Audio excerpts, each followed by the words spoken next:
Thank you for joining us as we recognize 4 organizations and a nation that demonstrate exemplary commitment to global education, international affairs, and global communications.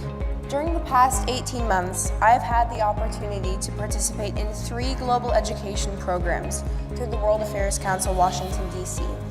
All of them have had a major impact on my personal development, educational goals, and attitude towards learning. They have transformed my personal perspectives of the world, its people, cultures, and needs, for which I will be forever grateful. Our keynote speaker and the recipient of the 2017 Global Ambassador Award, Dr. Jane Goodall, who has dedicated her life to research, understanding, and learning from primates in the natural world, Dr. Jane Goodall.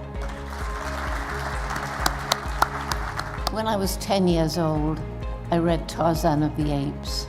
I fell in love with Tarzan. Of course I did. And what did Tarzan do? He married the wrong Jane. So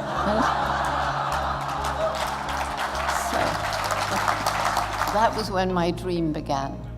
And this is the story that I want to tell now because it ties in exactly with what we've been talking about, the theme of tonight, educating young people.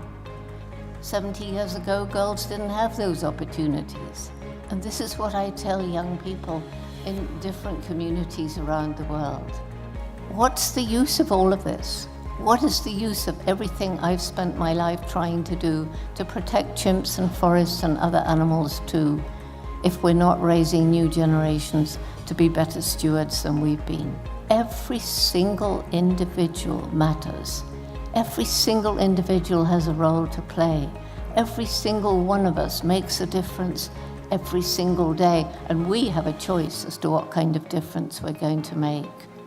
Matthew became Marymount University's 6th president in July 2011 with a commitment to Catholic higher education and understanding of Marymount's diverse, inclusive environment. Receiving this award is very, very special to the university because it reinforces all of the great work that everybody on our campus does. We want at Marymount, as I know everyone here wants, every student to leave their university, whether it's Marymount, George Washington, Georgetown. We want them to leave with a global perspective. That is our goal. I'm accepting it on behalf of courageous journalists like David and Zabi and the thousands of men and women who work to serve the American people through our dynamic, vibrant, and vital public broadcasting system. Blackboard Incorporated is an exceptional example of a U.S. company that empowers students and teachers around the world. For the people in this room, we have 71 nations that are represented by ambassadors tonight. And of those 71, today we are impacting the lives of learners and doing business in 35 of those countries, and feel very privileged that we have the opportunity to do that. This is all about leadership, global leadership. It matters that Columbia is such a success story, and that's why Columbia is the recipient of the Distinguished Diplomatic Award. Both our countries are probably the oldest and strongest democracies in the Western Hemisphere.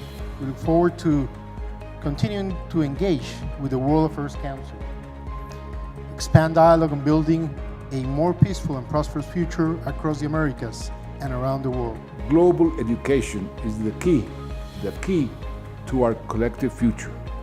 And we commend the World Affairs Council, Washington, D.C., for its commitment to advancing it. The World Affairs Council provides teachers like me with the tools we need to counter an often stale curriculum that puts America first and fails to recognize the dynamic nature of globalization. These shared lessons allowed my students to view their own country through a different lens, an invaluable opportunity that allowed them to see themselves the way others see them.